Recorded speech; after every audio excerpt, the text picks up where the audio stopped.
नमस्कार, ये आकाशवाणी पटना है। अब आप खालिद रशीद से प्रादेशिक समाचार सुनिए। पहले मुख्य समाचार। मधुबनी, वीरपुर, मुंगेर, वाल्मीकिनगर, मुजफ्फरपुर और सहरसा में छोटे हवाई अड्डों के निर्माण को राज्य कैबिनेट की मंजूरी। फिलहाल निर्माण के लिए 150 करोड़ रुपए आवंटित किए गए। प्रधानमंत्री नरेंद्र मोदी 20 जून को सीवान के जसौली में आयोजित कार्यक्रम के दौरान मढ़ौरा रेल इंजन फैक्ट्री में बने इंजन के निर्यात की पहली खेप को हरी झंडी दिखाएंगे। केंद्र सरकार ने बिहार समेत देश भर में 2000 ड्राइविंग प्रशिक्षण स्कूल खोलने का निर्णय लिया। और दक्षिण पश्चिम मानसून पूर्णिया और किशनगंज के रास्ते राज्य के पूर्वी भागों में प्रवेश किया। मौसम विभाग ने अगले 24 घंटों के दौरान भागलपुर, जमुई, बांका और नवादा में भारी बारिश का अलर्ट जारी किया। अब समाचार विस्तार से। राज्य सरकार ने मधुबनी, वीरपुर, मुंगेर, वाल्मीकिनगर, मुजफ्फरपुर और सहरसा में छोटे हवाई अड्डे के निर्माण को मंजूरी दे दी है। उड़ान योजना के तहत इन हवाई अड्डों को विकसित किया जाएगा। मुख्यमंत्री नीतीश कुमार की अध्यक्षता में आज हुई कैबिनेट की बैठक में इस आशय के प्रस्ताव को मंजूरी देते हुए 150 करोड़ रुपए आवंटित किए गए हैं। कैबिनेट विभाग के अपर मुख्य सचिव डॉक्टर एस सिद्धार्थ ने बताया कि जल्द ही भारतीय विमानन प्राधिकरण के साथ समझौता पत्र पर हस्ताक्षर किए जाएंगे।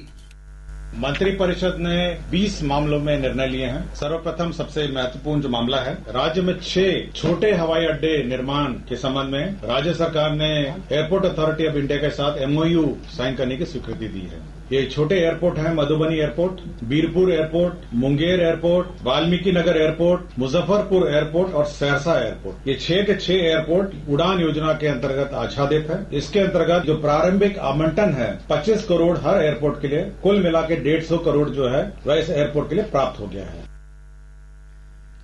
डॉक्टर सिद्धार्थ ने बताया कि बैठक में प्रदेश में दलहन और तिलहन उत्पादन को बढ़ावा देने के लिए केंद्र द्वारा निर्धारित न्यूनतम समर्थन मूल्य पर इन फसलों की खरीद के प्रस्ताव को भी मंजूरी दी गई है।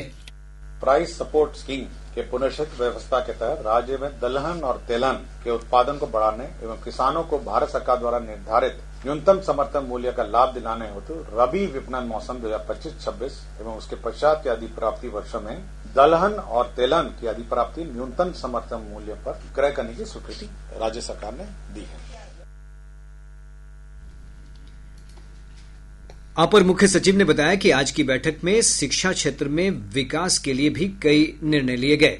उन्होंने कहा कि माध्यमिक और उच्च माध्यमिक विद्यालयों में पुस्तकालय अध्यक्ष की नियुक्ति की जाएगी। श्री सिद्धार्थ ने कहा कि अनुकंपा के आधार पर शैक्षिक और गैर शैक्षणिक पदों पर बहाली की जाएगी। दूसरा है, राज्य में माध्यमिक उच्च माध्यमिक विद्यालय में विद्यालय परिचारी के पद पर नियुक्ति एवं उनके सेवा क्षेत्र को विनिश्चित करने हेतु बिहार राज्य विद्यालय परिचारी नियुक्ति सेवा क्षेत्र अनुशासनिक कार्रवाई सम्मत निवाली 2025। इसमें भी वही प्रावधान किए गए हैं। जो कार्यालय प्रचारी हैं उनके पद पर 50% अनुकंपा के आधार पर और 50% सीधी भर्ती। तो यह भी हमारे जो शिक्षक कर्मी हैं, कुछ आश्रित जो क्वालिफाई करते हैं लिपिकीय संवर्ग में और कुछ प्रचारी में, ये दोनों अनुकंपा में उस 50% जो पद हैं वो आरक्षित है। कैबिनेट की बैठक में महिला सरकारी सेवकों को उनके पदस्थापन की जगह के निकट आवास की सुविधा उपलब्ध कराने, राज्य में स्पोर्ट्स इंजरी इकाई की स्थापना, ग्राम पंचायत कार्यालयों में 8000 से अधिक पदों पर बहाली समेत कुल 20 एजेंडों पर मुहर लगी है। प्रधानमंत्री नरेंद्र मोदी 20 जून को सीवान के जसौली में आयोजित कार्यक्रम के दौरान राज्य में 7000 करोड़ रुपए से अधिक की योजनाओं का शिलान्यास और लोकार्पण करेंगे। श्री मोदी गोरखपुर से पटना के लिए वंदे भारत ट्रेन का लोकार्पण समेत कई सौगात देंगे। इधर एनडीए नेताओं ने प्रधानमंत्री के कार्यक्रम की तैयारियों को लेकर सीवान, गोपालगंज और छपरा में बैठक की। बैठक में भाजपा के प्रदेश अध्यक्ष डॉक्टर दिलीप जायसवाल, केंद्रीय मंत्री और जदयू नेता राजीव रंजन उर्फ ललन सिंह और जदयू के कार्यकारी अध्यक्ष संजय झा समेत कई गणमान्य नेता शामिल हुए। भाजपा प्रदेश अध्यक्ष डॉक्टर जायसवाल ने कहा है कि प्रधानमंत्री श्री मोदी का यह दौरा इस पूरे क्षेत्र के विकास को एक नई दिशा देगा। हम 20 जून को प्रधानमंत्री श्री नरेंद्र मोदी जी, दुनिया के सर्वाधिक लोकप्रिय नेता नरेंद्र मोदी जी का कार्यक्रम जसौली के धरती पर हो रहा है और लाखों की संख्या में आज तक का जो भी सभा हुआ है, सभी सभा का रिकॉर्ड सिवान के जसौली में 20 जून को 10 बजे दिन में जो प्रधानमंत्री जी का और मुख्यमंत्री जी का कार्यक्रम होने वाला है, आज तक का सभी रिकॉर्ड टूटेगा। केंद्रीय मंत्री राजीव रंजन सिंह उर्फ ललन सिंह ने कहा कि प्रधानमंत्री श्री मोदी लगातार देश और बिहार के विकास के लिए कार्य कर रहे हैं। उन्होंने कहा कि हम सबको मिलकर प्रधानमंत्री के प्रयासों को सफल बनाना है। उनका लक्ष्य है कि 2027 तक हम देश को दुनिया की अर्थव्यवस्था में तीसरे स्थान पर पहुंचाने का काम करें। प्रधानमंत्री श्री मोदी अपने सीवान दौरे के दौरान मढ़ौरा रेल इंजन फैक्ट्री में बने रेल इंजन के अफ्रीकी देशों में निर्यात की पहली खेप को हरी झंडी दिखाएंगे। मढ़ौरा लोकोमोटिव फैक्ट्री के सीईओ मनीष कुमार ने ये जानकारी दी है। उन्होंने बताया कि भारत अफ्रीकी देश गिनी को 143 आधुनिक डीजल रेल इंजन निर्यात करेगा।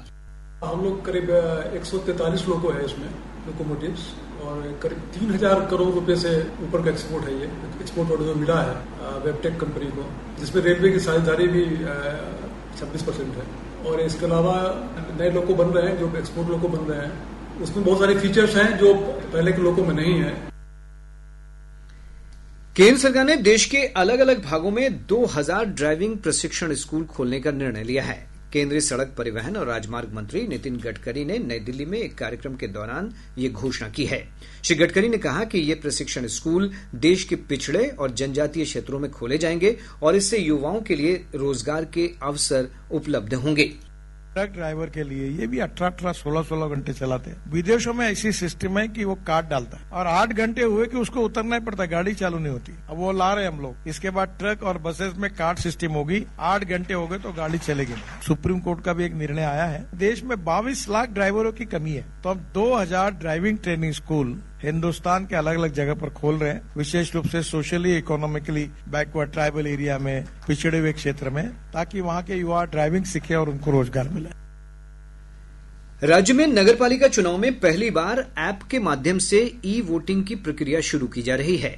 बिहार राज्य निर्वाचन आयोग के आयुक्त दीपक प्रसाद ने कहा कि 28 जून को होने वाले मतदान में प्रवासी मजदूर, दिव्यांग, असाध्य रोग से पीड़ित मतदाता और बुजुर्ग वोटर ई वोटिंग के माध्यम से घर बैठे मोबाइल से वोट डाल सकेंगे। ये बिहार में पहली बार हो रहा है, हमारे देश में पहली बार हो रहा है, तो ये एक पाथ ब्रेकर होगा और हमारी जो पॉपुलेशन है वो अलग डायमेंशन है। तो ऐसे पॉपुलेशन जहाँ पे इतनी बड़ी पॉपुलेशन है, वहाँ के लिए ये ज्यादा ही महत्वपूर्ण है और ज्यादा इसकी महत्ता और उपयोगी ज्यादा है। ईरान और इजराइल के बीच जारी युद्ध के मद्देनजर भारत ने अपने नागरिकों की सुरक्षा और उनकी सुरक्षित वापसी के लिए प्रयास तेज कर दिए हैं। ईरान की राजधानी तेहरान में भारतीय दूतावास ने सुरक्षा कारणों से भारतीय विद्यार्थियों को शहर से बाहर भेज दिया है। विदेश मंत्रालय के वक्तव्य में बताया गया है कि जिन नागरिकों के पास आने जाने की अपनी व्यवस्था है, उन्हें भी स्थिति को देखते हुए शहर से बाहर जाने को कहा गया है। कुछ भारतीयों को आर्मेनिया से लगने वाली सीमा से ईरान से बाहर निकलने की सुविधा उपलब्ध कराई जा रही है। प्रादेशिक समाचार आप आकाशवाणी पटना से सुन रहे हैं। ताजा समाचारों के लिए आप हमारे एक्स हैंडल AIR_News पटना पर जा सकते हैं। दक्षिण पश्चिम मानसून पूर्णिया और किशनगंज के रास्ते राज्य के पूर्वी भागों में प्रवेश कर गया है। मौसम विभाग से प्राप्त जानकारी के अनुसार बांका, भागलपुर, कटिहार, पूर्णिया, किशनगंज, अररिया, मधेपुरा, सहरसा और सुपौल जिलों में मानसून की बारिश का सिलसिला शुरू हो गया है।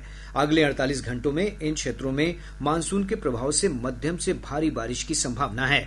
विभाग ने कहा है कि 26 जून तक पूरे राज्य में मानसून सक्रिय हो जाएगा। मौसम विज्ञान केंद्र पटना के निदेशक आशीष कुमार ने कहा है कि इस वर्ष मानसून की सक्रियता सामान्य से अधिक रहेगी, जिसके कारण राज्य के अधिकतर भागों में सामान्य से करीब 11% अधिक बारिश का पूर्वानुमान है। तो आज मानसून जो है राज्य में प्रवेश कर गया है और ये भागलपुर होते हुए ये सुपौल तक ये कवर कर लिया है, राज्य के पूर्वी हिस्से को कवर कर लिया है और अगले 2 दिनों तक राज्य में फेवरेबल कंडीशन बन रहा है, अनुकूल परिस्थिति बन रही है कि पूरे राज्य को मानसून जो है तो लगभग कवर है। आज से लेकर के कल अगले 4 दिनों तक 3 से 4 दिनों में राज्य में अच्छी बारिश देखने को मिलेंगी और हम लोगों ने खास करके साउथ बिहार के कुछ जिलों में जैसे कि बांका हुआ, भागलपुर हुआ, नवादा हुआ, इस तरफ में heavy to very heavy rainfall की भी वार्निंग जारी की गई है। तो अगले 3-4 दिनों में अच्छी बारिश देखने को मिलेंगी राज्य। इस बीच मौसम विभाग ने अगले 24 घंटों के दौरान भागलपुर, जमुई, बांका और नवादा जिले में कई स्थानों पर भारी बारिश की चेतावनी जारी की है। वहीं पिछले 24 घंटों के दौरान राज्य के विभिन्न भागों में हल्की से मध्यम बारिश दर्ज की गई। सबसे अधिक 85.2 मिलीमीटर बारिश सीवान जिले के अंदार में दर्ज की गई। भागलपुर, पश्चिम चंपारण, सहरसा और सारण के कई इलाकों में भी तेज हवा के साथ बारिश हुई है। इधर नेपाल के तराई क्षेत्रों में भारी बारिश के कारण पश्चिम चंपारण के बगहा में भपसा नदी में अचानक आई बाढ़ से नुकसान हुआ है। लोगों को आने जाने में भी परेशानी हो रही है। कैमूर जिले के विभिन्न भागों में बारिश से लोगों को गर्मी से राहत मिली है। भारत ने सेवा, सुशासन और गरीब कल्याण के सिद्धांतों से प्रेरित होकर 1 दशक में उल्लेखनीय परिवर्तन किया है। आकाशवाणी समाचार आपके लिए पिछले 11 वर्षों में प्रमुख क्षेत्रों में सरकार के प्रयासों पर एक विशेष श्रृंखला लाया है।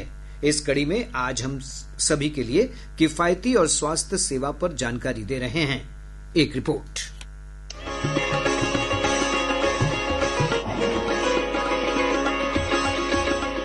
पिछले 1 दशक में भारत की स्वास्थ्य सेवा प्रणाली में उल्लेखनीय परिवर्तन हुआ है। आयुष्मान भारत जैसी प्रमुख पहलों ने लगभग 55 करोड़ लोगों को वित्तीय सुरक्षा प्रदान की है, जबकि आयुष्मान वय वंदना योजना के अंतर्गत 70 वर्ष और इससे अधिक आयु के सभी वरिष्ठ नागरिकों को स्वास्थ्य सुविधाओं का लाभ दिया गया है। आयुष्मान भारत डिजिटल मिशन ने स्वास्थ्य सेवा वितरण को आधुनिक बनाया, जिसके अंतर्गत 78 करोड़ से अधिक आयुष्मान भारत स्वास्थ्य खाते बनाए गए हैं। इसके अलावा पीएम आयुष्मान भारत स्वास्थ्य अवसंरचना मिशन के अंतर्गत स्वास्थ्य सेवा के बुनियादी ढांचे का तेजी से विस्तार हुआ है। पूर्वोत्तर में असम में पहले एम्स सहित कई राज्यों में एम्स की स्थापना और विस्तार विकेंद्रीकरण और चिकित्सा शिक्षा के लिए सरकार की मजबूत प्रतिबद्धता को दर्शाता है। सरकार ने कोविड-19 महामारी के दौरान पहला मामला दर्ज होने से पहले हवाई अड्डों पर स्क्रीनिंग से लेकर वैक्सीन टास्क फोर्स का गठन और तुरंत देशव्यापी लॉकडाउन लगाने तक त्वरित और साहसिक कदम उठाए। इसके अलावा कोविन प्लेटफॉर्म के माध्यम से सुचारू रूप से वैक्सीन वितरण सुनिश्चित किया गया। 220 करोड़ से अधिक खुराकें दी गई, जबकि ई संजीवनी ने टेली कंसल्टेशन को सक्षम बनाया, जिससे मरीज घर से चिकित्सकों से जुड़े रहे।